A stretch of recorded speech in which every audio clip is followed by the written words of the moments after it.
Hi there, it's me, Sandy, and I'm inviting you along with me right now to sniff a sample. And this is a fragrance that I've wanted to try for a really long time and been curious about it. But I never bothered because it was like a limited edition. And I don't know the backstory, but it seems to be back and it seems like it's available again. I don't know if that's temporarily or if it's permanent, but I'm talking about Byredo Unnamed, or Byredo, some people call it. It's the one with a blank label where you're supposed to put your name, or whatever name you come up with for it on it yourself. I like the blank label. When I look at the notes, it's got, the main notes are gonna be gin and pink pepper in the top, violet and, I forget, violet and something else, and then balsam fir and oak moss in the base. So these are all notes that I love, and so I'm curious, excited to try it.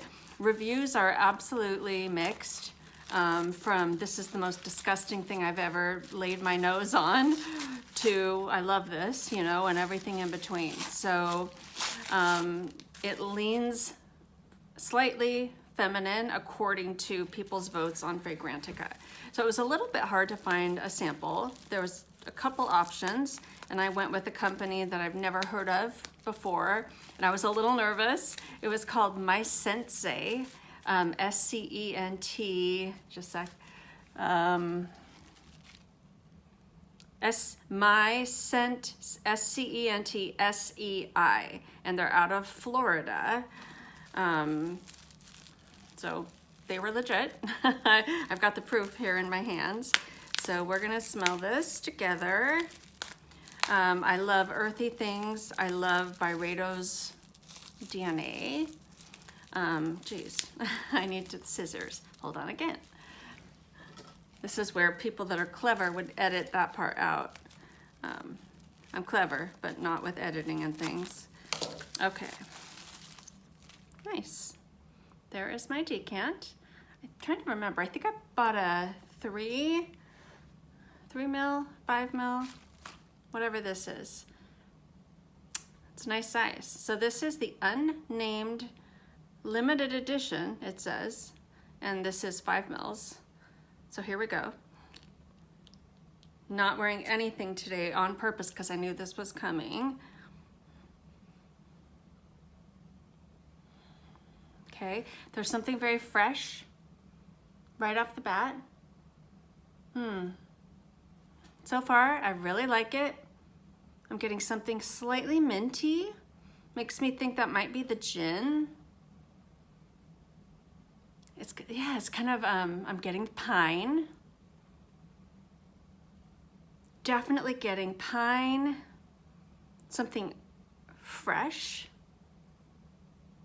and green. That could be like the oak moss and the gin. I like this. It's a little bit sweet. There's something in there that's like ever so slightly reminding me of something in the background of Baccarat Rouge 540. So I don't know, it's not sweet like that, and it's not the same scent by any means. Totally different, but there's something, and I'm thinking maybe it's that oak moss. It's interesting to me that the majority of people felt that this leaned a little bit more feminine, because I feel like it's completely unisex, like dead center.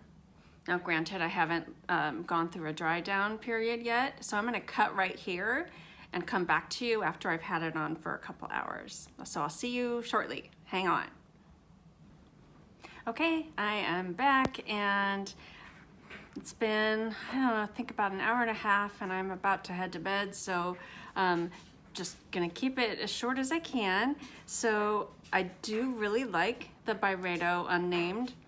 I've got it, I sprayed a little bit more on myself right after I finished that little filming snippet.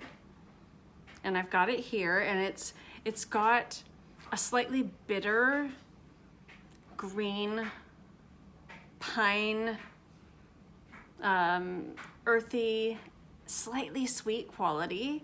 It has stayed really close to how it opened. Like the very opening was that fresher quality, probably from the gin and the pink pepper, but beyond that, it's pretty much stayed linear, which to me is always a good thing, just because if I put a scent on, I want to, for the most part, have it just smell like that and not change so much that it smells like something else.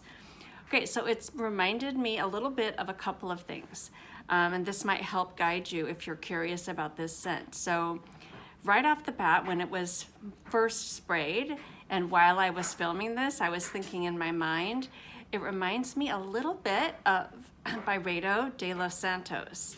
So that one is way bolder. This is like a mellow version. Well, it's not fair to say it's a mellow version of De Los Santos, but it's got a lot of things in it that remind me of De Los Santos, but way mellowed down. That sort of piney, juniper-y, earthy quality.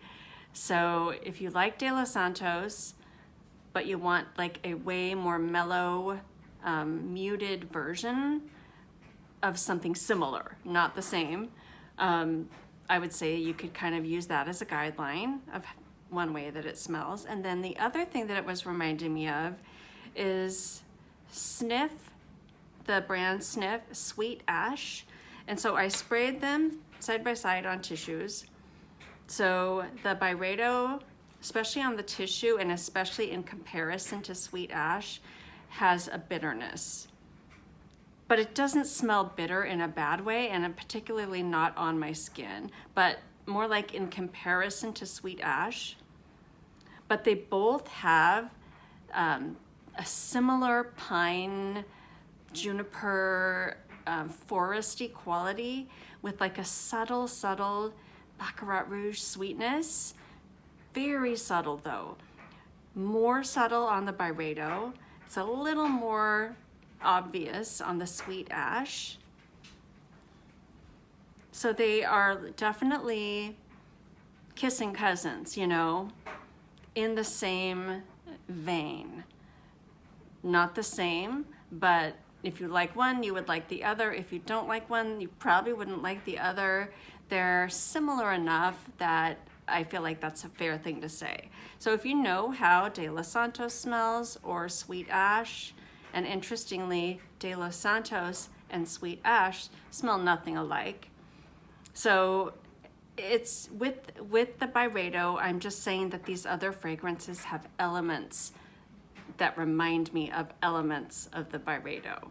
None of them are like smell-alikes. So anyway, that is the wrap up of my initial and later thoughts on Byredo Unnamed, and I like it. I'm glad I have 5 mils to play with to get to know it better. I hope that's helpful. I'll see you next time. Bye.